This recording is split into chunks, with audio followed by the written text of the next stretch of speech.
Skin that smoke wagon and see what happens. How's that for a slice of fried gold? Oh, I'm sorry. I didn't know how this machine worked. It seems to run on some form of electricity. And it was wrong. It was a bad call, Ripley. It was a bad call. Bad call. Some are good for fighting, others for dying.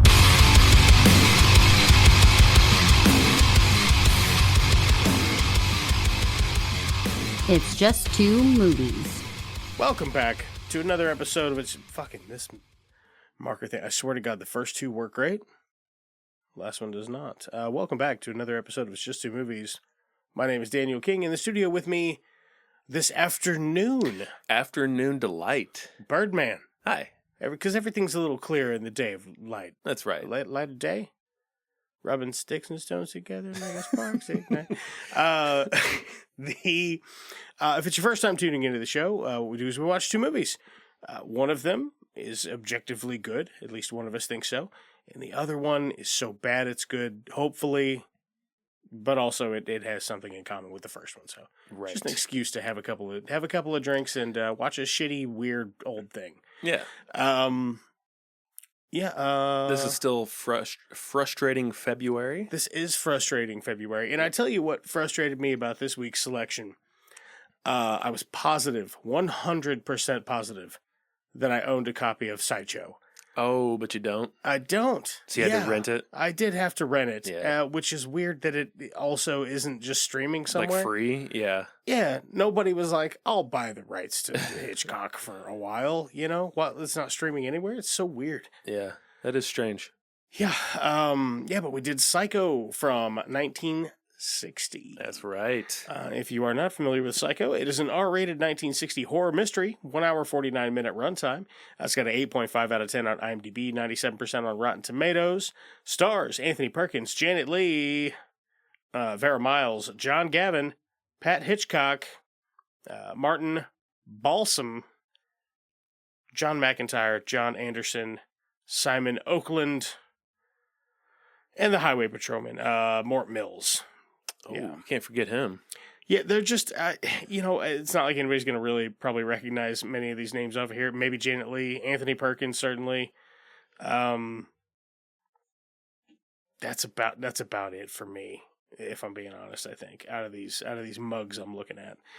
But for Crazy someone, that this is rated R. I mean, I guess it's not because it was 1960, but when did that Right. type of rating start, I wonder? I don't know, but I also read a thing that said that this movie could have easily been in color, but Hitchcock chose to do it in black and white. I was going to say, I 'cause don't know if that's true though. wasn't Vertigo in color? I think so. Yeah, and Vertigo was 2 years earlier. Yeah. Okay. So yeah, color was definitely on the plate here. So he just chose... He chose black and white because then it would have had to have like an X rating, or if there was red blood in it. You know what I mean? Yeah, all right, I'm looking it up here. Okay. The R rating. The movie, oh wow, which turns, let's see, turns 50? This was in 2018. Oh yeah. So, that's interesting. So 2018, sorry, I'm terrible. 6 years ago. 1968, but that doesn't make sense. This came out in 60. Yeah, it doesn't make sense. I don't know. Anyway. Yeah, it's a fucking old movie. Alfred Hitchcock, the Lord of Suspense or whatever they called him. Also, maybe bad dude. Really? Like just difficult, like okay. extremely difficult. And by today's standards, he'd have been probably canceled harder, motherfucker. But I mean, for anybody that has never seen Psycho or doesn't know what it's about, what would you say it's about? Redman. Oh shit! Throwing that shit to me. Yep. Put the onus on the bonus. The onus on the bonus. Psycho is about an hour 45. About an hour 40. Right? It's about a man by the name of Norman Bates who works at a motel, Bates Motel, and essentially fucking terrorizes people because he's a quote-unquote psycho. Yeah. Which, what he has it doesn't work like that, by the way. No. Which I'm sure you're aware Heavens, of that. no, yeah. Yeah. If you have multiple personalities, they aren't aware of each other. Right. Yeah. He knows what he's doing. Yeah. But we'll get into that a little bit. Norman's a trip, and there are a lot of things I really like about him. Oh yeah. For sure. But yeah, I mean, so we're gonna do full spoilers from a movie from 1960. I mean, at this point, if you haven't seen it yet, either just haven't been exposed to it, or you're never going to watch it. Yeah. So, well, if it wasn't for the show, I would have first watch. Yeah. Proceed. For me. Proceed. Oh yeah, first time you've seen it. Yeah. Nice. Just, again, I don't watch a lot of older movies. But Yeah, I did enjoy this. Excited to see how you felt about it. Yeah. But full spoilers going forward, so I can mind the gap. So we're in Phoenix, Arizona. I like how it just throws out all the information you need. Mm-hmm. Phoenix, Arizona, Friday, December the 11th, 2:43 p.m. Fucking. And there I was when she walked in. See, she was a real classy dame. You know what I mean, like that kind of shit. Luckily, it's not too bad. No. The dialogue in this, it's pretty good, really. I think most of it's really actually quite exceptional. Yeah. So you've got Janet Leigh and John Gavin. John plays Sam Loomis. Janet plays Marion Crane. Yep. So they're having an affair. Yep, they sure are. And they're gonna run away together. And she's a secretary, legal assistant, works at a bank. I don't remember what the deal was. She works at a bank. The guy came in and he's like, I got fucking $400,000 or $40,000. Or maybe it's not no, she didn't work at a bank. It's like some sort of whatever firm or I don't know. Yeah, a rich guy comes in and he's like, you're a pretty lady. I'm super rich. Listen to how rich I am. And he gives her a check for $40,000. He gives her cash. He gives her cash for $40,000 and she just fucking lifts that shit. You know how much $40,000 was in 1960? Oh my God, it's so fucking much. It's not as much as you. I mean, it is a lot. Is it over 100? Is it over 100,000? Yes. Okay. It's $416,000. Damn. Like for some reason, my mind was going to like, oh, it's probably almost $1 million because it's 1960. But yeah. Which still $400,000 a lot of fucking money. That's a. So yeah. As you said, she takes it. That's a difference of 90. Oh, fuck, I'm not even going to try it. So, yeah, she fucking takes the money and she skirts and she calls her boyfriend. She's like, hey, let's run away, boo. And he's like, you know what? I'm not doing anything else. Sure. Sure. You go, I'll meet you. She goes, okay. And then what's her deal? She has a run-in with a cop where he's like asking her for her papers and shit. She's like freaking the fuck out. Yeah. She did get spotted by her boss. That's kind of important as she was leaving town. But yeah, she gets pulled over by this cop. Or no, she's sleeping on the side of the road. That's right. Oh yeah, he just comes sleepy. Up. He's sleepy bay. He comes up and hey, what are you doing? See, not really. So. Hand me your papers. Probably in your glove compartment. See. He questions her. He thinks she's a little odd. She does seem like she's in a hurry. He tails her. But then he turns off on an exit. But whenever she gets to California, she gets to California, he catches back up with her. That kind of threw me off a little bit, but yeah, weird. Yeah. But other than that, I mean, narratively speaking, pretty fun movie. Oh yeah, I think well paced. It is. It really is. Very good. So she's getting the hell out of Dodge. She goes to a car dealership. Gets a car dealership. Get herself. She needs a bathroom. Got to have a bathroom. But then there's the cop. Yep. And he's like, because he doesn't say anything. He just stands there silently staring. He parks across the road, mm-hmm. and he's just watching her. Yeah. Eventually, she sees him. She's like, "Oh shit." Yeah. She trades in her car. She pays $700 cash to trade in her car and get a new car. And Sweet car. That's or a sweet just deal. Sweet deal. It's a sweet deal when you want one. That's a pretty good deal to get it quick. Yeah, hell yeah. The salesman cracked me up because he was kind of like that. See, like he was like a fast talker. He like, sure was. Where's your husband at, sweetie? Like that kind of shit. He's like, usually it's the salesman that's trying to push the customer. See, this is the first time I've ever had a customer high pressure the salesman. Yeah. Oh man, funny shit. Yeah, no, he was great. swaps out her vehicle and finds herself at the Mate's Botel. The Mate's Botel. It's like an aquatic themed, where every room is a boat. It's a ship. She checks in room 1 because she meets Norman. He's a little weird, but he's a little weird, but like nice. He seems harmless, really, at first. Yeah. He's fairly nice, a little odd. She checks into room number 1. He offers her dinner, which is just sandwiches and milk. Yeah, because that's what sandwiches and milk. That's what you eat, I guess. Yeah, back then. Wonder what kind of sandwich that was. I don't know. Probably cucumber. Cucumber, little mayo. That's probably right. Post-Depression era. Cucumber mayo sandwich, maybe. If you had mayo, if you were bad to the bone.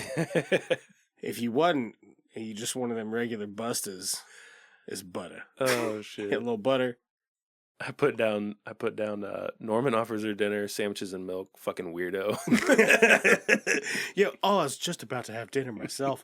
Okay, so a little bit about Norman. She has all these various interactions with Norman, and as the observer, you're like, yeah, something about this dude's a little bit off, but he's very endearing. He's a handsome fella.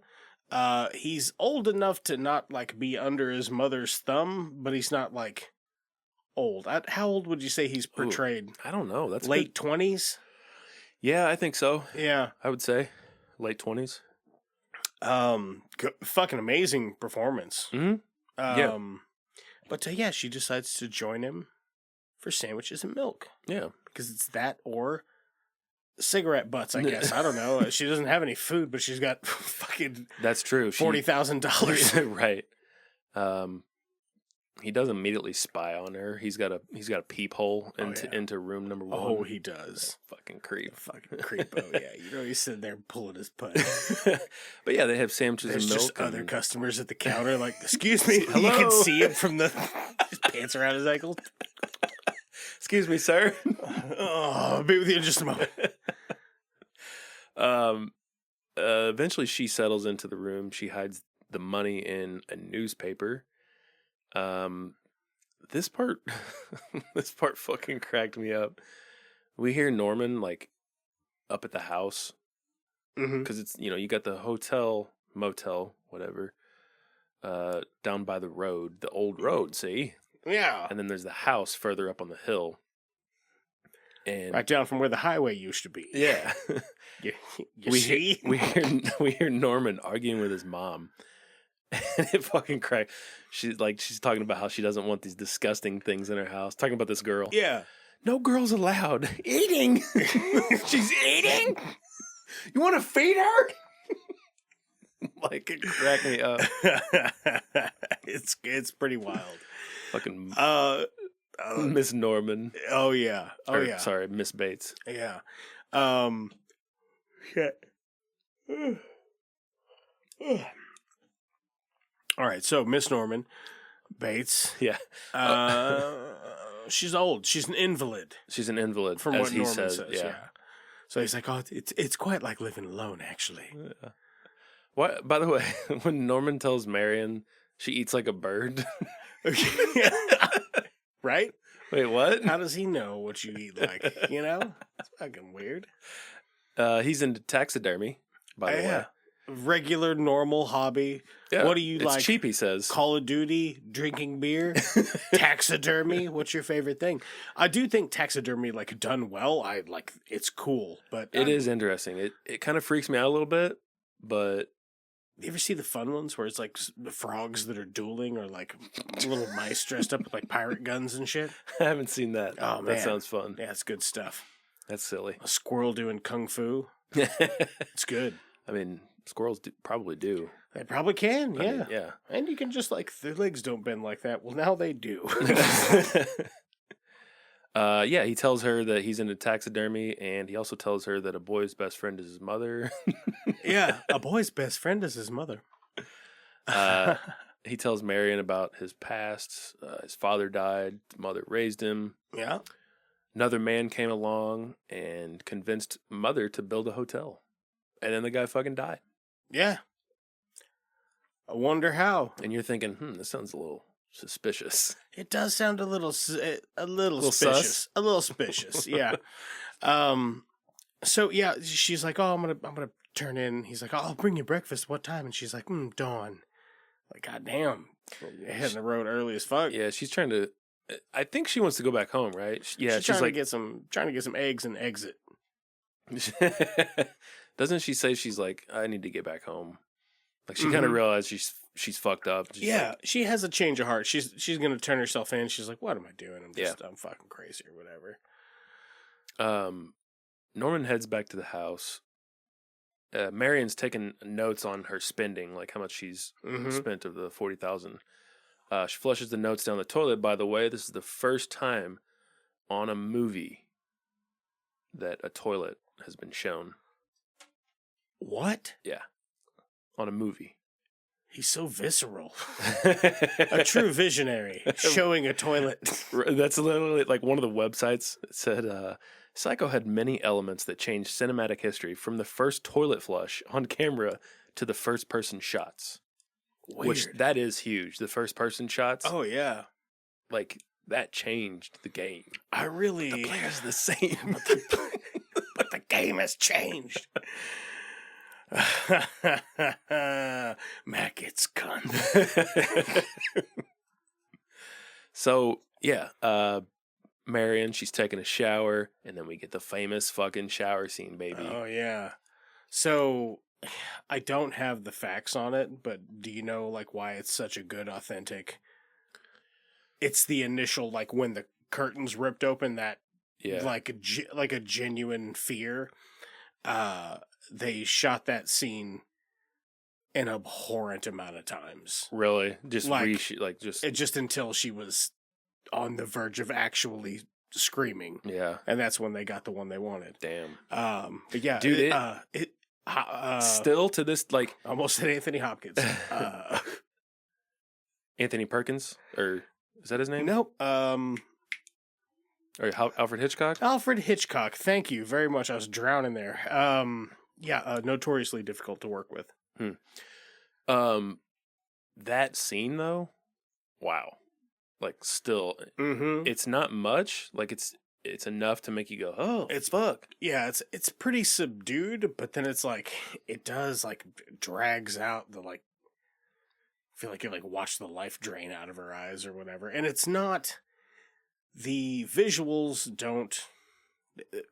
stuff in a horror movie of any kind doesn't actually frighten me. It's the, like,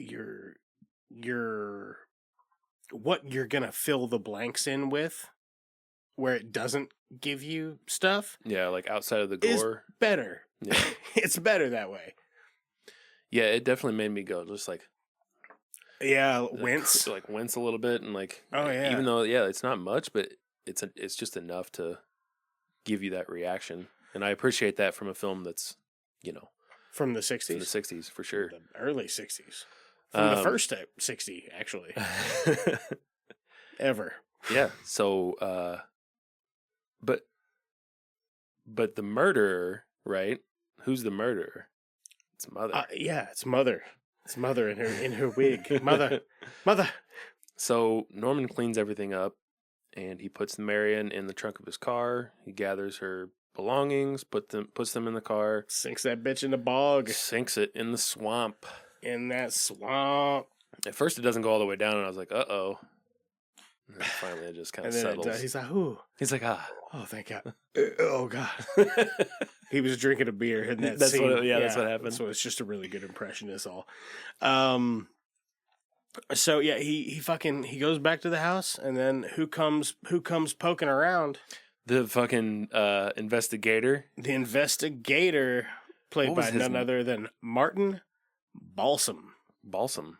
Balsam. Or Balsam. It's probably Balsam. Yeah, it's probably Balsam. Played Milton Abergast. I liked his performance. Detective Abergast here. Smart cookie. Detective Abergast, see? This is where the private investigator comes in. Marion's sister visits Marion's lover, Sam. Mm-hmm. And does she decide to hire him? I think so. So it's worth mentioning, if anybody's ever listened to a thing on Psycho, everybody said this, but it's worth mentioning that this is one of the first and one of the best working films where you have a different main character halfway through the movie. Yeah. Because your main character is dead. So now you just get her sister, who is quite different in like character and just the whole 9 yards. I like that a lot, by the way. It's cool. Yeah, it's difficult to do. Like a lot of films have tried it, and it just doesn't.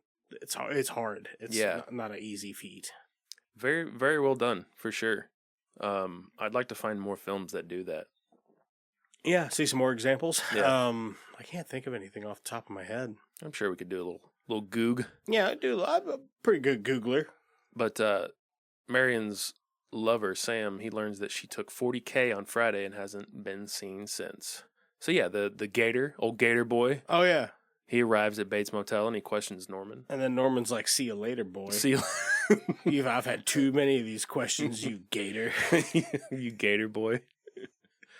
Gator wants Gator. It makes me think of fucking Will Ferrell and the other guys. Yeah. Want some walking around money. The investigator asks if he can check all 12 rooms. He notices that Norman skips room number 1. Intriguing. Yeah, I think Norman was just going to kill him anyway. Because he's like, "Come on, don't you want to help me change all these sheets?" Probably, yeah. Yeah, I think he help me. I think he was going to kill him. Because he's like, I wouldn't, in a fight between those two, I got the investigator. He'd fucking mop the floor with Norman's lanky ass. Yeah, Norman would have to, like, catch him off his guard. Yeah, for sure. Yeah, or fucking stab him. Yeah. If he was into that, but clearly it's just Mother. So clearly. So eventually Norman's like, "Get out of here, you fucking Gator boy. You fucking Gator boy. Fucking go on, get." And he slinks back into the sewer. He doesn't. He gets in his car and he leaves. He's a human man. And he makes a phone call. He's like, "Yeah, I was asking about it. It was kind of maybe something going on there." And he's like, oh, part of it before he left, he's like, "Who's up in the house?" Oh, yeah. And Norman's like, "Nobody." And he's like, "I can see someone in the window." And he's like, "Oh, that's just Mother. She's an invalid. Sorry, it's like living alone. I forget she's there most of the time." Fucking weird. Yeah. Weird. And he changes his story like 5 or 6 times. Like, he's not a good liar. He's not a good liar. He's a terrible liar. Not at all. He might as well have said, "I did it." Right. Oh, shit. Take backsies. So yeah, Gator makes that phone call to Marion's sister. He says he's going to go back, though. He's going to go back to the motel. Yeah. He says, "Give me an hour. I'll be back in an hour." Give me an hour. He goes to the house. He just goes straight to the house. He does go straight to the house. Or actually, I think he looks around the lobby, goes up to the house, heads up to the stairs, and goes upstairs, and Mother attacks and stabs him. Yeah. And he falls to his death, correct? Yeah. Yeah, he falls down the stairs to his death. Well, I mean, the stab wound might have also killed him, but... Yeah, probably. But, you never can tell. The head tell. wound didn't help either. Right. I guess. Yeah. Oh, Lila. That was her name. Marion's sister is Lila. She was great. Yeah. Like you said. Very different character. I kind of like the way that, like, one of them was more shoot from the hip and snap decisions and, what I mean? Like, brazen, but kind of knew what she wanted, but it's like maybe didn't really think things all the way through. Yeah. And then Lila seems to play it safe. Oh, yeah. Lila's a lot more methodical and also stern. Smart. Yeah. Smart. Smart. So Sam and Lila. I feel like she would have gotten away with $40,000. Lila, you think so? Yeah, I think probably. so. Yeah. Yeah. If the tables were turned, if the turntables. If the turntables. Sam and Lila decide to head to the hotel. Or no, I'm sorry. Sam heads there while Lila waits for Gator. Oh, okay. Gator boy. I thought you were talking about salmon. I like salmon. Yeah, I do love salmon. Salmon, Lila. I love a pink fish. Look at you.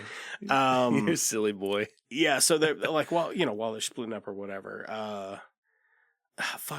We don't. Real quick. Okay. We don't see Gator I just keep calling him Gator. It might as that's the detective. That's the detective, the investigator. Investigator. We don't see him being disposed of. Yeah. I like that. You just see Norman looking at the swamp again. Yeah. I was like, oh, that's fucking cool. I like that. I don't know why. Yeah. Because why wouldn't you? Yeah. You put a car in there, no problem. Yeah. You walk out onto the car and huck a body next to it. You know what I mean? Exactly. She gone. He gone. He gone. Sam shows up, and Norman can hear him. But I don't think Sam finds anything. He goes back to Lila, and they go to the sheriff's house. The sheriff, by the way, fucking cracking me up. Just like country boy, I think. Yeah, let me find him real quick, dude. He was a riot. Oh, yeah. That's John McIntyre. Sheriff Al Chambers. Yep. Good stuff from old John McIntyre. Oh, hell yeah. He's in all kinds of stuff. Dude, you know what he's in? What's he in? He's fucking... Turner and Hooch? No, he's the fucking guy in Breaking Bad with the bell. No, he's not. This guy right here? That's a different dude? Yeah, I think so. For real? John McIntyre? God damn, he looks like him. He does kind of look like him a little bit. It's the eyebrows, I guess. Is it him? Wait a minute. What's Maybe the guy's name him. from Breaking Bad? Hang on. Maybe that is him. Breaking Bad old guy with bell, whose name I can't remember. No, because he died. This guy died in... Mark Margolis. No, different guy? Yeah, this guy died Dude, last they year. do look a lot alike. Wow, yeah, that's crazy. Found another one. Huh. Doppelgangers. Yeah, because this John McIntyre died in 91. Oh, fuck. Man, that is wild. Like, I'm just going through the pictures, and I'm like, holy shit. Just look at this one. Look at this one. Yeah. That's when I thought, okay, maybe they're you're uncanny. right. Like, let's see here. I found another fucking sweet one where I was like, well. Huh. Yeah, that's wild. That's crazy, man. All right. Okay. That's been our Doesn't That Guy Look Like a Different Dude segment. Right. Which we're just blew our minds. We show each other pictures from Google and you listen to us do that. And you can't see it because No. I would put them in the episode description, but I'm not going to do that. But I would. Let's talk about where are we at? We're at the sheriff's house. Oh, yeah. Hell yeah. He's got his fucking nightgown on. Yeah, he does. Yeah, you do. Yeah, he do. They fill the sheriff in on what's going on. I'm hit. Did you get a little bit of sauce on you? Yeah. They tell the sheriff or they convince him to call the motel. And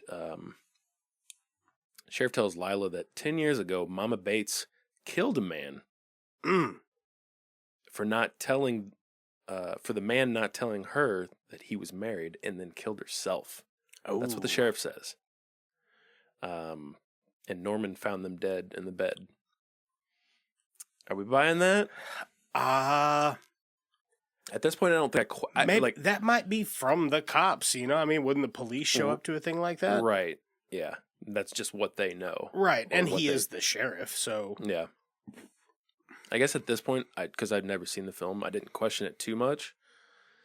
But we'll get back to that. Yeah. We'll fill in those blanks later.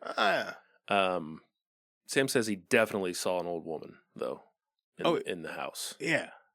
And sheriff's like, well, she was buried in the cemetery. Or however, I should have worked on the sheriff's voice. No, he was immaculate, though. He was a little hick, right? He was giving it just what it needed. Yeah. To step it up. I tell you what, man, if you're not going to have a really compelling conversation, talk silly. Yeah, right. You know what I mean? Be a little silly. I like it. Well, what in tarnation do you mean? Call him at this hour? I don't think so. No, I don't think so. Oh shit. There's a bit where Norman tries to convince his mom to hide in the fruit cellar. And they do play this pretty well. Oh yeah. Let's just come out and say it. Yeah. Yeah, okay. Norman's mom's dead. Yeah, she's been dead. She's been dead for a long, long time. Norman plays his mother, essentially. Yeah. It's a alternate personality of his, which, as we stated, is more commonly known now that that's not how that works. Not how it works. But they played this pretty well. I think they did it well. But yeah, he's trying to convince his mother to hide in the fruit cellar until everything blows over. Mm-hmm. Which I guess was just him trying to convince himself to hide in the fruit cellar. But it was you saw two figures. So was that just the skeleton of his mom? Maybe. I guess. Dude, when they spin that skeleton around in that chair, though, fucking looks pretty good, man. It's silly looking. It is a little silly looking. It's silly looking because it's got on fresh pressed clothes. Yeah. But that kind of makes it worse. You know what I mean? Yeah. Like Norman's changes it. Yeah. Pretty fucking creepy because she's the only non-taxidermied thing in the house. Right. Ugh. God. Just fucking all kinds of ick with that. And you know what, man? This movie's pretty solid, I think, front to back. Yeah. The only bit I kind of chuckled a little bit at the end, I'm not gonna lie, when they revealed the skeleton. Yeah. No, it's silly looking, but is. getting a look at the prop and thinking about what it is there, because, it's been a bit since 1960. Right. What they're doing with that, though, it's fucking creepy. For somebody who had never seen a thing like that on TV at that time, it would have been horrifying. Yeah, that's true. But it does look a little silly with it, because it just whips around and you're like, wow! Yeah, see? I'm a skeleton, see? Yeah, you got a smoke on you? What is that, a lucky strike? Give us a light, be a good chap. See? So fucking silly. Eventually, Sam, Lila and Sam, they go to check out the motel. They're not really finding much. But Sam distracts Norman so that Lila can head to the house to find Mama. Right. And Sam and Norman argue, yada, yada, yada. And this is where we get pretty much to the ending. Yeah. She heads down to the cellar, and that's whenever she finds the skeleton. Right. And is that where... Yeah, Norman comes in, he's dressed like a woman. Yeah. I mean, he's dressed like Mama, I guess. Yeah. And he comes in to stab Lila, but Sam stops him. That was also kind of silly, because, he had this, weird look on his face. Norman did. He's he's got his, mouth, wide open, and he's, struggling with Sam. Yeah. That looked a little silly, but, I mean, again, for the time period. Yeah.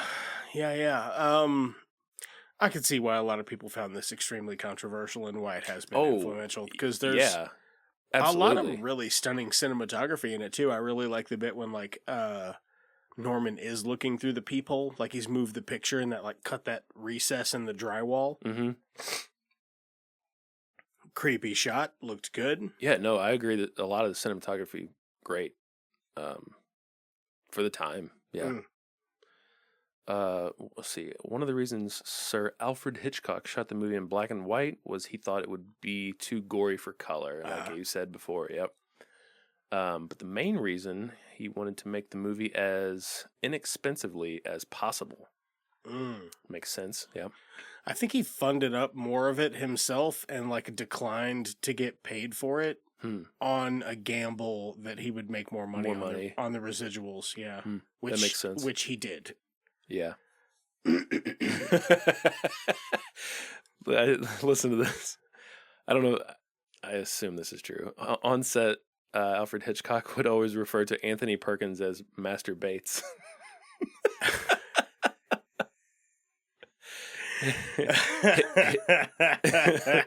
Hitchcock did have the reputation for often harassing male and female cast members. Wow.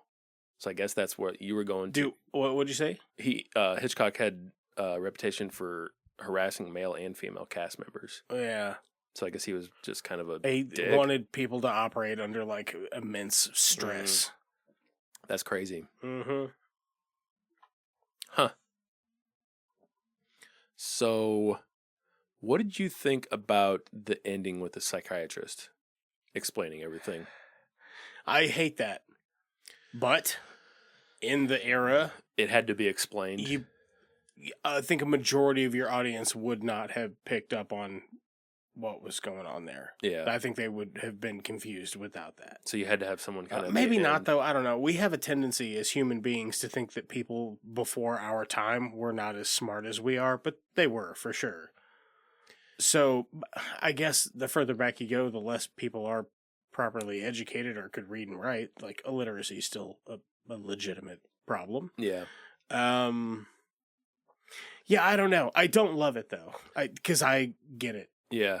Basically, a psychiatrist talks with Norman, and then he informs everyone involved in the situation that Norman murdered his mother and her lover. Mother was clingy, demanding, and Norman felt left out, essentially. Yeah. So that's why he did it. And he developed an alternate personality. And again, like we said... Which is just mother. Right. Like, that can't exist because they aren't aware of each other. That's just not really how it works. Right. I do like the shot when they're panning, he's getting his mugshot or whatever, and he fucking that starts... shot at the end. Yeah, because he's a handsome fella. He seems affable. He's a little odd, but he's harmless. Yeah. And he just has a nice, friendly smile. But he's Except for here. Except for here, yeah, and he just has creepy, fucking really creepy look. Yeah. That shower scene, by the way, 78 takes. Whew. Yeah. 52 cuts and 78 camera setups. Damn. Hence the documentary's title. Oh no, that's a documentary called 78. Huh. 78 takes to rip open a fucking a thing and raise a knife at somebody. Well, even when she grabs the shower curtain at the end, after she's stabbed, she grabs it and then obviously it falls, tink, and she tink. just like falls to the ground. Like, it's just it's done really well. Yeah, I think so. Alfred Hitchcock used Bosco chocolate syrup instead of blood. Yeah, showed up better on camera. Yeah, and some of it's a little chunky, right? Which is kind of added to it. I was like, oh, that's kind of cloudy. It's gross. Yeah, I thought it was kind of weird how I wish they would have just ended the movie with that shot of Norman in his jail cell with that creepy smile, but then they cut to the swamp of the cars just being drug out. Yeah. But it was like 2 seconds of that. Right. I thought that was kind of weird. But either way, still a really good movie. How many stuffed bird thumbs? Stuffed bird thumbs? 10 thumbs, all those thumbs are little stuffed birds. I'm going to go 8.5. 8.5? Yeah. I feel like that's solid. I was thinking of 8, but I think I'd join you up for an 8.5. I think this might be, without too much reflection, I think this might be my favorite black and white film. Yeah. Now here's the thing. During the time period, if we were alive back then, maybe we were. Maybe we were, yeah. We're doing great, by the way, physically, just in the best shape of our lives. Would we have rated this higher? That's the question. That's always the question. Ooh. I think for the time period, I probably would have. I'd have been like, give me more of this. Right. And then they did. I would have been like, thank you. Thanks. Yeah, this really set the standard, I think, for psychological thrillers, slashers. Yeah, I don't know if there's a slasher before this. If there is, it probably isn't anything. Right. You know what I mean? It's just like a crazed man with a knife. Exactly. Right. Yeah. Yeah. Fucking good movie, man. Yeah, solid flick. Yeah. What's the other thing we were gonna watch? Fuck. The next movie, the bad movie, Psycho Cop. Psycho Cop. We're gonna watch Psycho Cop from 1989. Okay.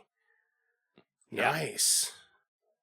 We're gonna do it. Yeah, we're gonna do that, and then we'll watch the movie. And we'll watch the movie as well once we're done with that.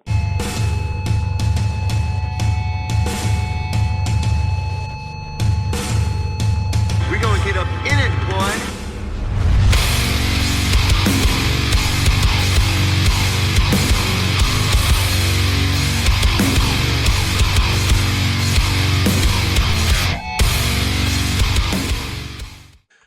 right, we're back. We watched fucking Psycho Cop. R-rated 1989 horror crime film, 1 hour, 27-minute runtime, 4.4 out of 10 on IMDb, 23% on Rotten Tomatoes. Stars Robert R. Schaefer as Officer Joe Vickers, a.k.a. Regular Man Tim Jeffries, a.k.a. actually Samuel Smithwick. Also stars Palmer Lee Todd, Jeff Quayle, Cindy Geyer, Dan Campbell, Julie Araskog, okay, Bruce Molina, Glenn Steelman, Denise Hartman, David Zeisler, and Gregory Joachim Rush. What was that? I don't know. I fucking don't know anymore. I don't think I've ever pronounced the name right, to be honest with you. Oh, yeah, that is. Is your name Breadman? Greg Jujean Roche? Jujean Roche. Jujean Roche. Villeneuve. I believe it's pronounced Villeneuve. Oh, that makes me think of something we've been saying a guy's name wrong for a long time. Which guy? It's Barry Keoghan. Barry Keoghan? That's how you say it. Huh. I definitely thought it was Kogan. I think we both thought it was I think Kogan. I also thought it was Keegan at some point. It's I've seen Keoghan. another one that had like an O where the O was silent. Anyway, Yeah. Keoghan, huh? Keoghan. I'm never going to remember that. Probably Boy, I wish not. I could commit that to memory. So I'm not a damn fool. You damn fool. You fool. So Call back. let's talk about that's for the way back. back. That's for you longtime fans. You fools. Jesus. Yeah, Psycho Cop. Talk about Psycho Cop? Not to be confused with Maniac Cop. This is a different guy with a totally different predilection, who is funnier. Oh, well, Robert Zadar doesn't have no chops. no, he's got no chops. This guy is fucking open mic night at the Chuckle Hut with this fucking dude. Vance Refrigeration guy? Vance Refrigeration guy who is in the office. It's the guy from Vance Refrigeration. He plays the titular Psycho Cop. Yeah, if you were to explain to the listener, Don't put this evil on me. what Psycho Cop is about, what would you say, Dan? Okay, so Just briefly. You don't have to go into it. I know who he is. He's a dude dressed up as a dude playing another dude. What's that from? Fucking Tropic Thunder. Oh, yeah. So there's a guy, he's actually an escaped serial killer, but before that, people thought he was a guy that used to be a cop. No, just a regular guy with a long list of mental issues, but pretending to be a cop under a different name of an actual cop. But the guy loves Satan and killing people. Yeah. Fuck yeah. And I gotta tell you, if he lived in 2024, he'd like it here. Just kidding. Fucking no. I love the evangelical stuff that's always like, the mark of the beast, he's coming. I love that Yeah. fear-mongering shit. I mean, I don't. I think it's all awful for society, but it is comical. So, we've got Psycho Cop, and he's like... The tagline for this, by the way, Oh, God. he's the last cop you'll ever need. Oh, good. You looking for a police officer? Like, he moves like we're watching the thing, and I'm like, is he a robot is or he like a Terminator? Yeah. Because he's walking like a robot, Mhm. but he's just got the worst. Super strange. Something about him is supernatural. There's something supernatural. I was about going him. to say, because the way he moves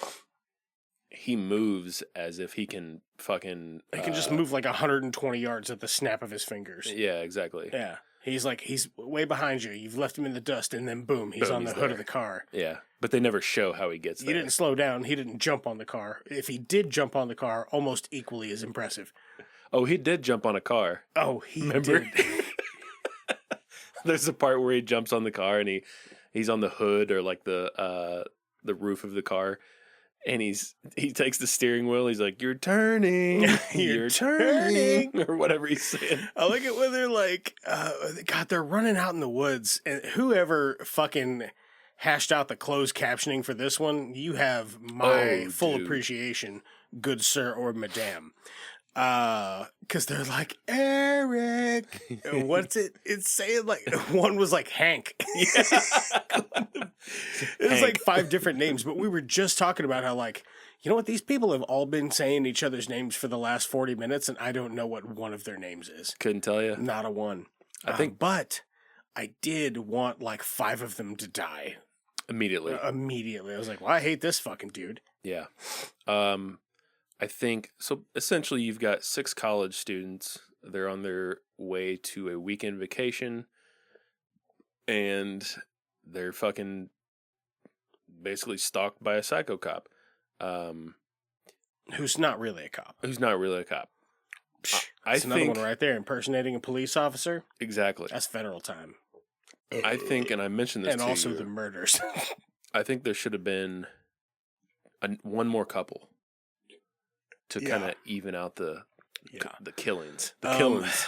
Also, I hate that like the couple that you know is going to get away, that they are dressed exactly the same. And I don't even think they were a couple, were they? No, they weren't. They were 2. It was like when everybody comes home after the day out at the pool or whatever, and everybody's a little freaked. They all come home and they change and they come back downstairs.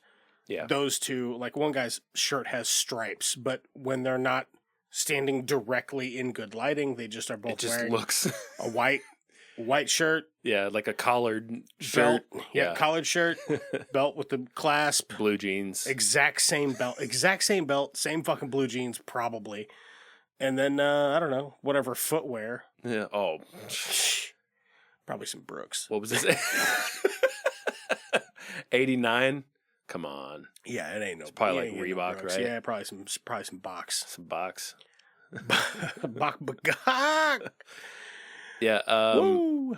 So, what do you want to talk? You want to go through it like in depth, or I mean, I think we kind of. Okay, so here's what happens though in the whole movie. Okay. You've got 3 couples? Yes. Okay, so you got 3 couples. And they're like, we're going to drink beer at the house. Ow! They love beer. They love beer. Fucking love it. I thought I could put them back. Wow. These assholes. Fit, athletic ass munches. They put away about 800 beers in the first fucking hour of this movie. It's crazy. We're going to fucking run out of beer. We're going to fucking run out of beer. What's crazy about this? How many beers did you drink? I don't know. 700? 89 of them, I guess. What's crazy about this movie? They say one curse word, and it's shit. Oh, shit. And the movie is rated R. The only reason it's rated R is because of the blood and, I guess, the gore. Yeah. Which I get. It's really nothing, though. But I think we both wanted a little bit more. I think we wanted it turned up to like 11. I wanted a dirtier. I wanted dirtier, greasier movie. A little greasier. But not too greasy. Anyways, you were saying not too greasy. You were gonna break it down. There's these couples, and then there's a groundskeeper at the place they're going to stay. It's just like a nice house with a pool and a hot tub, yada yada yada. Yeah, pretty nice place. And then there's Psycho Cop, who legitimately just he just loves the devil, and he's just out to kill people. He washes his hands in blood in the beginning of the movie. He loves it. Fucking loves it. Yeah. He's got 666 on. I don't know if you saw it. I think you were on your phone for just a second. I know you were looking something up, but he on his on his hands. Yeah, mark of the beast. I don't know if that was a tattoo or just something. Can you just imagine him writing it with like a Sharpie or just something? A Bic pen. It smears. Just has to really press it in. Like it's not showing up. God damn. Oh, is that a lead pencil? Yeah, just push hard. So yeah, he is essentially stalking all of these people. That's all he's gonna do. He's gonna stalk them all, and he's gonna kill them all. He takes out the groundskeeper first, I believe. Correct? Yep. Who lives in the shittiest. When you see the house and then you see the grounds person's trailer, you're like, holy shit. If you've seen Once Upon a Time in Hollywood, the trailer that Brad Pitt lives in, it's twice the size of this guy's trailer. Yeah. It's like a closet on wheels. Yeah, it's fucking tiny. It's just run down. Like, man, they couldn't help this guy out a little bit more. Well, yeah, just live down here in this trailer.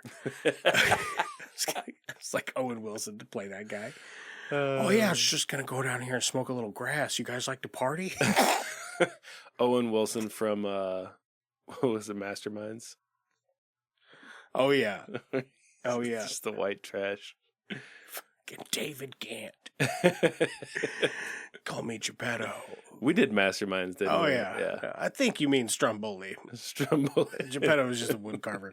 Anyway, yeah, so this guy just goes on a killing rampage. 2 people get away because this dude, in a feat of Herculean strength, grabs a tree branch that is blunt on both ends, yes, and throws it through the chest of Psycho Cop halfway. And I've probably failed to mention that this stick, it's probably a good 6 feet. Yeah, it's a good 6 feet, 5 to 6 feet. He throws it through the Psycho Cop, and like you said, From halfway, 2 feet away.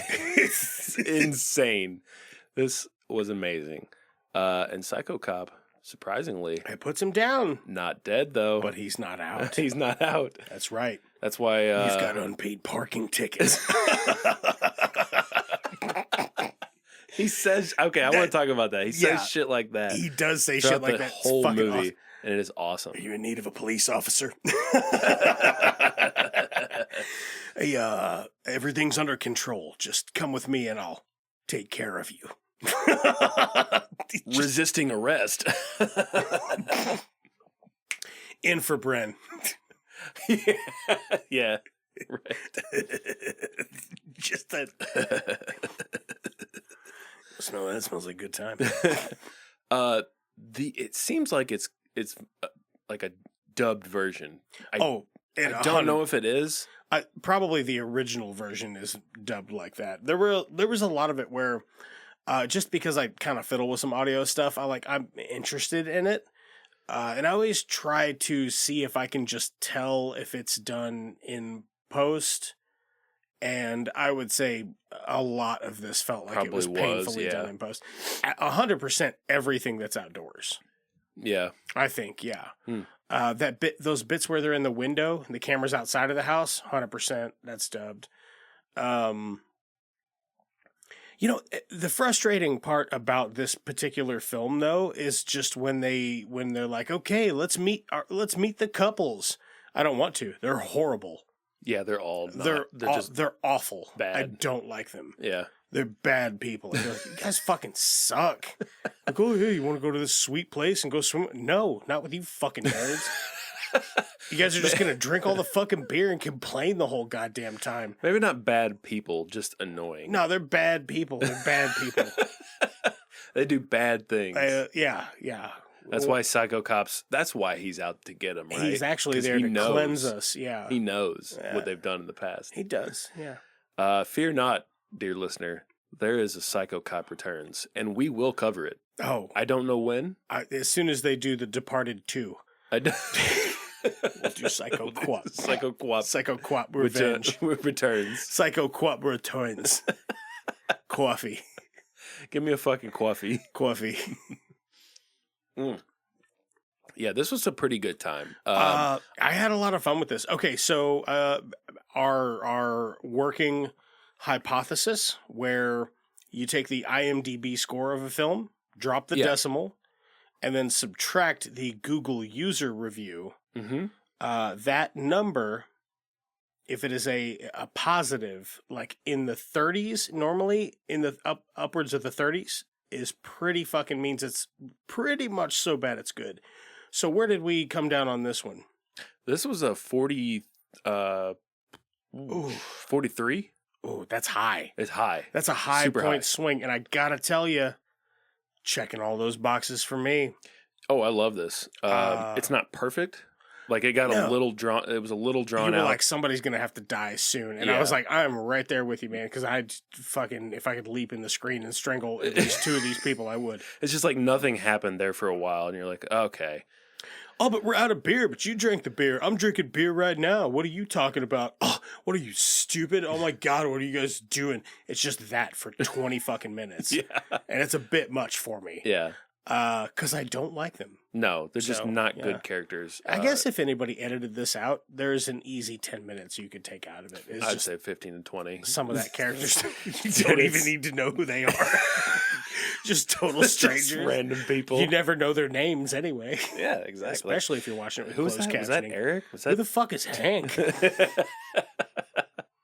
There was another one too. There was one more. I should have wrote it down, but it was God. Hank and something else. Hank, Eric. One of them was just like, hey. Yeah. The only time I feel like our theory or our method didn't work as well, and this was kind of this was probably more my fault, was when we watched Lobster Man from Mars. I think I thought that was going to be a different thing. What was the swing on Lobster Man from Mars? I don't know. We could look it up though. Here, for I'll find the Google real quick if you want to find the other one. Oh, I got Google right here, baby. Oh shit, yeah, you do. Lobster Man from Mars was 81% liked.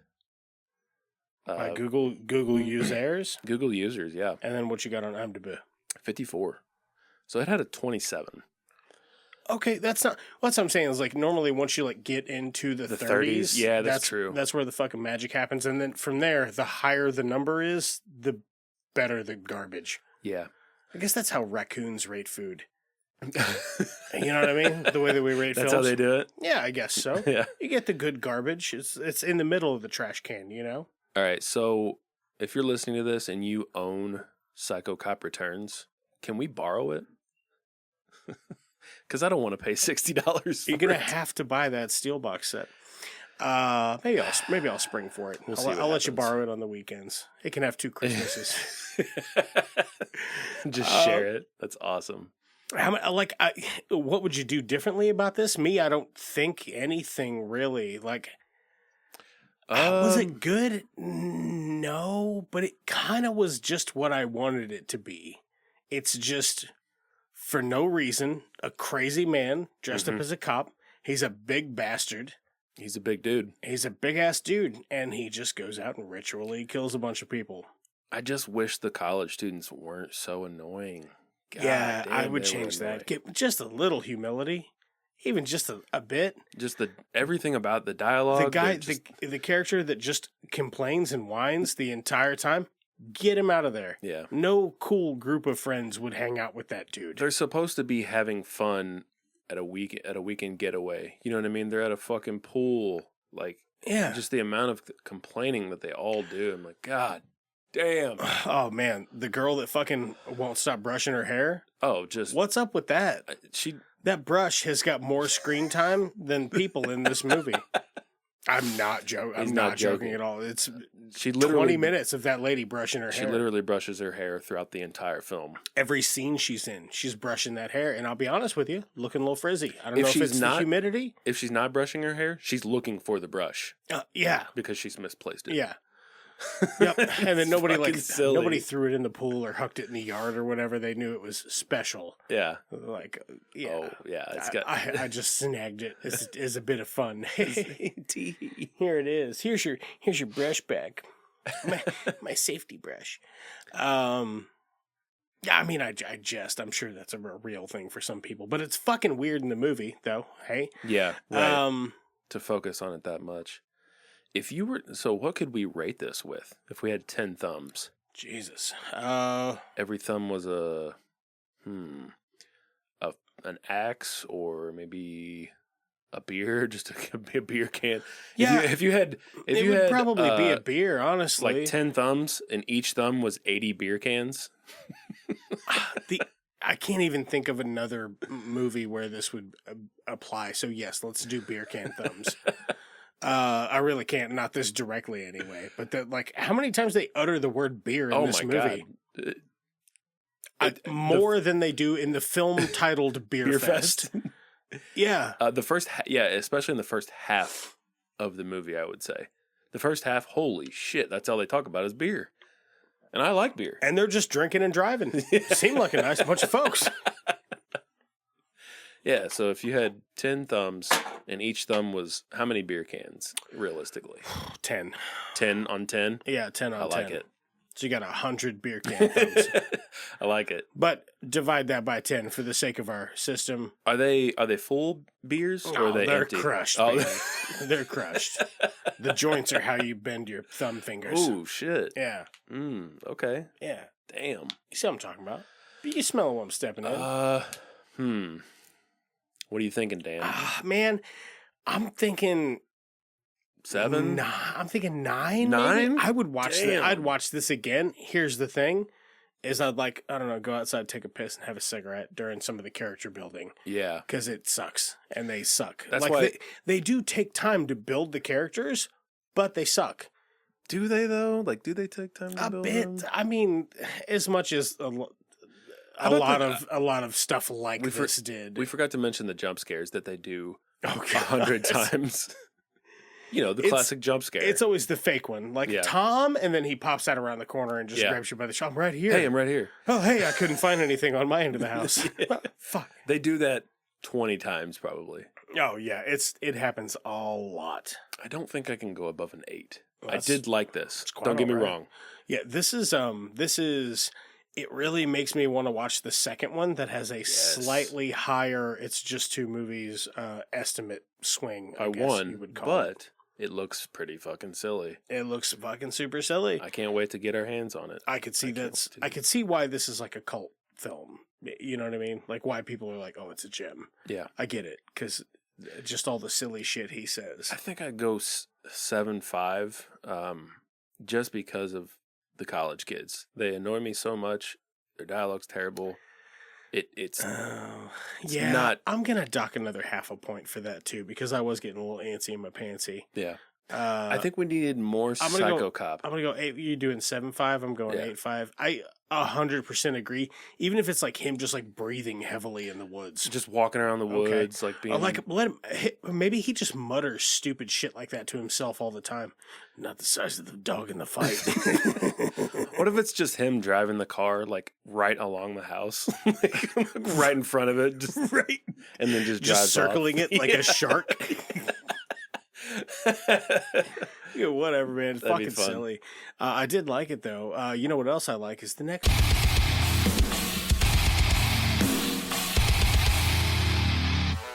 Hey, what you watching? segment of our show. Oh shit! What you been watching, Bird? Oh fuck! Oh, Me? fuck. I I got beer in here. Oh yeah, I got beer in here. Oh, you got beers. All right. Watched a movie called You Hurt My Feelings Okay. with my lady. And You Hurt My Feelings is an I don't think I'm familiar with this one. It's an A24 joint. It stars Julia Louis-Dreyfus. That's how you say her name. Yeah. Tobias Menzies. Okay. You know him? Yeah, I know the name. I'd have to see a picture of his face, but Fucking David Cross is in it, and he is hilarious. I love He's not like a Tobias Funke. Yeah, he's not like a main character, but he's super funny. Anyways, You Hurt My Feelings, 2023 dark comedy kind of drama. Okay. About a novelist, Julia Louis-Dreyfus. She overhears her husband saying that he doesn't like her new book. And that's what it's about. And that's kind of what it's about. Huh. It's good, man. It's I don't know, it has heart, it's funny. It's okay. It's just fun. I liked it a lot. Okay. What's that on? Right now it is on Showtime. I'm gonna have to check that out. I've been watching fucking Keeping Up with The Kardashians? Night Country. Oh. Fucking some of that sweet True Detective. Yeah? Yeah. You liking it? I am. This season's got a real it's got a real X-Files vibe where you feel like something's going to be supernatural, but in this particular episode, it's not going to be. There's going to be a very logical explanation, although everything that's happening seems very fantastic. But so far it's great. Everybody that's in it's great. I mean, I'm sure I don't have to be like, oh, Jodie Foster's amazing. Right. She is. It's fucking Jodie Foster. But everybody that's in it is just like matching her energy, and she plays kind of like a drunk. She plays the drunk, self-destructive character really well. Really well. But just still great at her job. What does that mean? True detective. So half of all real detectives are just like drunk, self-destructive, fucking awful people. Yeah. Unfortunately, Detectives write us at it's just a movie. right. I had to cancel HBO just for a bit. That's understandable. There's not a lot to watch on it, really. Yeah, kind of trying to cut back on my spending. So I will get back to that, and I will watch that eventually. Also finished The Great Season 1. Oh. Super fun show. I think you would like it. Yeah, that's what my mom said. Nicholas Hoult is hilarious. Yeah. I do like Nicholas Hoult. Big fan. Yeah, he's so good in it. And Nicholas Holting about. As is Elle Fanning. Elle? Yep. Ellie? Elle? I think it's just Elle. Yeah, she's great in it as well. That's what the kids mean when they say take the L. Adam Godley is in it. He is absolutely fantastic. This guy. Picture that guy? Oh, yeah. He's fucking great, man. He's just very, a very funny straight man. Yeah, so if you've seen him in... you've probably seen him in Breaking Bad. He was Elliot Schwartz. He was Walt's partner. Yeah. At a time, Walt's partner / best friend. He was in the early seasons. Yeah, the guy from Gray Matter. Yes. Yeah. The company Gray Matter. Yep. I recently watched Breaking Bad. No big deal. Fantastic actor. Yeah, just a ton of great performances in that. What else have I been doing? Oh, I played a pretty neat little game called Under the Waves. Have you heard of this? Have you heard of this? Have you seen this? Have you heard of this? Have you seen? My next guest is. Have you heard of this? Have you seen this? Oh, I can play it on out, Jimmy. Yeah. Okay. So my next bet is going to be a real comedy. Have you seen this? Have you heard this? I'm just going to recede back into Jay Leno for the rest of this episode. Right. Exactly. Yeah, it's incredible. Under the Waves. It is a 2023 adventure game. You play a professional diver who is kind of dealing with some personal trauma and also a little bit of, I don't know. He works for this oil company, this massive oil company. Yeah. You want him to dive down and get the oil. You got to dive down, and he's just kind of a maintenance guy. But it's really cool because it's all under the sea. Under the sea. It's beautiful though. Really. Everything's better in the S10 where it's wetter under the sea. Yeah, this game is it's really beautiful. The music is amazing. The story is pretty good. I wish there was more exploration though. You're down in the depths. It's cool as fuck. It looks really cool. It's just there's only so much exploration. You know what I mean? Brother, have I got a game for you? You gotta talk about Baldur's Gate 3. And God damn it, you can go Is it underwater? all over the place. Some of it is, yes. Some of it is. It can be. It can be. It's difficult terrain, so it's slower. Right. No, I obviously have still just been playing the shit out of BG3, and I will say this, spoiler, skip 30 seconds if you don't want any food. I'm playing the Evil Urge campaign style, where it's like I just murder innocent people. Oh, geez. And a weird little troll man comes and brings me items in the middle of the night, and he's like, yes, master. And it's pretty fucking fun. I'm loving it so far. I've gotten pretty far, and literally everybody is dead except for myself and my other 3 team members, and by that I mean most of the other characters that you start the game with are currently deceased. Damn. By my own hand. Whoops. Yeah. Well, I killed him deliberately. Just get him the fuck out of the way. I'm like, I'm not gonna use you. Get out of here. Get out of my camp. I hate your storyline. I do not want to progress it. That's cool. Also been playing, and I told you about this, No Return, The Last of Us Part 2 kind of expansion. It's a roguelike survival mode, and it has just randomized combat encounters. Super fun. With a boss fight? Yeah, so there are 10 playable characters, and you have to unlock them. Yeah, it's cool. Oh, shit. And they each have their own skill set, right? One thing is kind of annoying, Joel and Tommy, the brothers in the game, you can't dodge. You can't, it makes it super hard. Yeah. Yeah, so they're just hard mode. Everybody kind of has their own abilities. Who do you like? Who's your team? Who you taking? I mean, Ellie. Ellie's a classic character.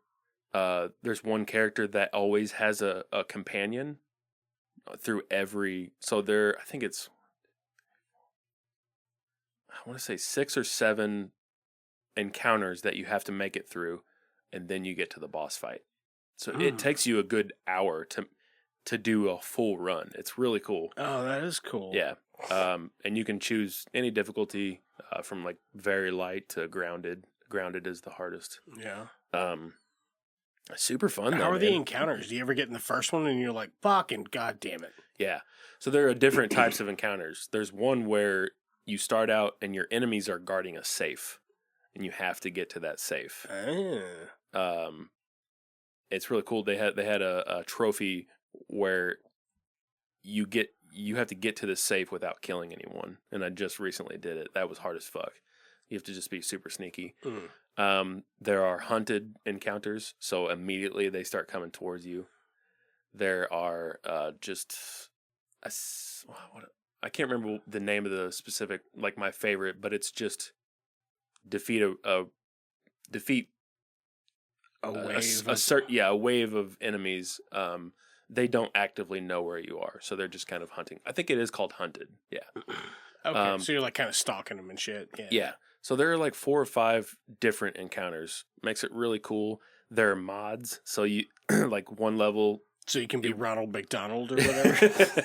Like randomized mods. So, and you can turn them off and on. That's another thing I really like. You can turn enemy encounters off too. So if you are afraid of the infected, like if they freak you out, you can turn them off and only face human enemies. Yeah. What? Super customizable. Cool. Yeah. I could see where that would freak some people out. Yeah. Like, where they're like, that's why I've never played him, because like mushroom infected zombie thing. They are fucking horrifying. Frightening. Yeah. There are several really interesting mods. There's one where Molotov cocktails just rain down in the whole level. So you have to like watch out. Yeah, it's just randomized, but you can also turn those off. You can turn those off. So it's really customizable. That's super fun. Cool. Oh, you also watched Dumb Money, right? Oh, hell yeah. Yeah. Fuck yeah. I forgot to write that down. We just watched that the other night. Fucking dude. Great movie. Tandy Man coming to collect. I gotta get those tendies. Great movie. Loved it. Yeah. Boy, Paul Dano's just always swinging for the fences, and he's got so much range. Like, it's crazy that he's this convincing as this guy. Yeah. As he is the Riddler, or like his role as a preacher in fucking There Will Be Blood. Yeah. Or as a fucking suicidal guy stuck on an island in Swiss Army Man. Yeah. Like, he can just do anything. In fucking Prisoners with Hugh Jackman. Yeah, Hugh Jackman. It makes me he's got a big one coming out soon. Does he? Yeah. It makes me want to check out more. Psycho Cop and Wolverine. I'm going to make that. It makes me want to check out like all of Paul Dano's. Oh, he was in 12 Years a Slave. That's right. Oh, was he? I haven't seen that one yet. I want to, though. It's still on my watch list. Little Miss Sunshine. Yeah. Love and Mercy? What's that? I'm not Have you seen familiar that? with Love and Mercy. No. John Cusack, Elizabeth Banks, Paul Giamatti. Oh, I love Paul Giamatti. That's another fantastic. Yeah, man. Dead Money. Super fun film. Dumb Money? Dumb Money. What'd I say? Yeah. Dead Money? I think you said Dead Money. That's funny. Dumb Money. It might have been. If it would have gone much higher, it might have been. Do you know, did it say, I can't remember, did he cash out ever? I think he's still holding. Or he cashed out a certain amount and then did he? Like holding the rest or whatever. But, what are you going to say, man? Guy likes the stock. Yeah, he likes the stock. He likes tendies. Yeah. He likes cats. He likes tendies. He likes kitties. Like just all around good people, to be honest with you. And multimillionaire. Yeah, exactly. Yeah, if you like Paul Dano. When she's like the God, I cannot remember her name, the girl who plays his wife. She's fantastic too. Then when she's sitting on the couch like burping the baby, and she's like, "Well, so we're like really rich now. Rich. We're like really fucking rich." And he's like, "Yeah." That is Shailene or Shailene. I can't remember. Shailene Woodley. Oh, Shailene Woodley. Yeah. She's great. Dude, Sebastian Stan is in it. Oh, it just is a obviously Seth Rogen, Nick Offerman, Vincent. How do you say this guy's name? Is it Vincent D'Onofrio? D'Onofrio? D'Onofrio. Vinny D. Yeah, that's the character that Carrie. He's so good. Vinny D'Onofrio, man. Carrie and I were like, fan. "Who is that? I know him. He's been in a ton of shit." He's one of the best castings, I think, in the entire Marvel Cinematic Universe is probably Vincent D'Onofrio as Kingpin. Oh yeah, yeah. There you go. He's like just so goddamn large and intimidating and grimacing. You know what I mean? Known for his roles in Men in Black, The Cell, Full Metal Jacket, and Ed Wood. Yeah, he's Gomer Pyle in Full Metal Jacket. Have you seen that? Mm-hmm. Oh yeah, dude. That's the Kubrick stare. Yeah. Which we talked about in another episode. Check that one out. What was it? It's probably right up here. 2001: A Space Odyssey. 2001. Yeah, that came out in 2001. Yeah. Obviously. 68. I think that's about all I have for what you're watching. Do you have anything else? Sorry, I was making a note. Do I? I do want to plug our sponsor. I'm just gonna cut like in 3 or 4 ads one day. Yeah. And then just start dropping them in random episodes. But until then, it's Just Two Movies brought to you by 3 a.m. Sweets. 3 a.m. Sweets. Yeah. Check out, grab your grundle and get a bundle of their snackage in a package for your next movie night binge. I just made that up. There you go. That's pretty good, right? Not bad. I'm just a marketing genius. And also, they keep sending me those bags of Junior Mints. So I love that. I know we have we have a promo code, but I regret to inform you that I do not know what it is. Or what the discount is for using it. But we do have a promo code that's going to be coming for it. Check out their stuff at 3amsweets.com. You might think that I'm selling out, but I'm not. It's owned by a dude that comes on our podcast. So any of the episodes of J-Bone, he's the owners and proprietors of that thing they called the Bone Zone in 2001: A Space Odyssey. So that's how you know it's good. Man, what else we got? I think that's all I've got. Feel free to cut me off if you think of something, but if you want to get in contact with the show, you can always write us at justtwomovies.com, on our social networks on Instagram, Facebook, Threads, and Letterboxd at It's Just Two Movies. Anywhere else, just drop us a line. Really, I'm always happy to talk with anybody about films or movies, or like, oh, hey, have you seen this thing? Or hey, I like this really weird, obscure thing. Have you seen it by chance? Maybe, sure. Maybe, probably. Any recommendations? And if you own, I'm just going to keep saying it. Again, if you own Psycho Cop Returns. He comes back. But you didn't think you'd see me again. Like that itch that just keeps coming back. Forgot he's fucking money, dude. He is. We're gonna watch it one day. We promise. Yeah, like today. All right. That's all I've got. You got anything? Nope. You guys aren't gonna start sucking each other's dicks, are you? Let's call that phone talk for a one-eyed Batman. Can I make a suggestion that doesn't involve violence? Or is this the wrong crowd? Maybe we should call in a bomb threat to Houston. I think it's free beer night at the Astrodome. The Jedi, Bob. We don't fight with guns, we fight with our mind. Cousin, business is booming. That is one big pile of shit. Jog on.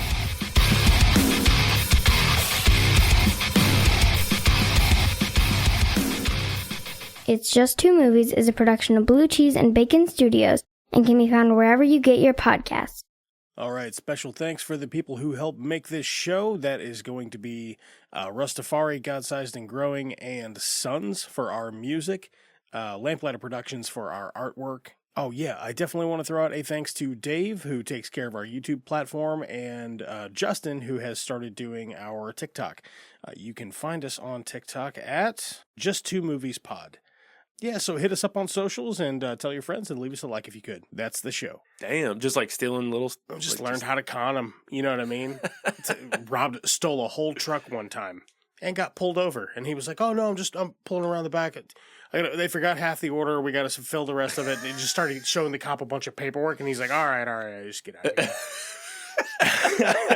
That's what I mean. That's slick as How fuck, convincing. dude. Yeah, yeah. You know what this guy doesn't want to deal with? Paperwork, and a guy who's pissed off and just going to bitch about his job the whole time. Yeah, it's cool.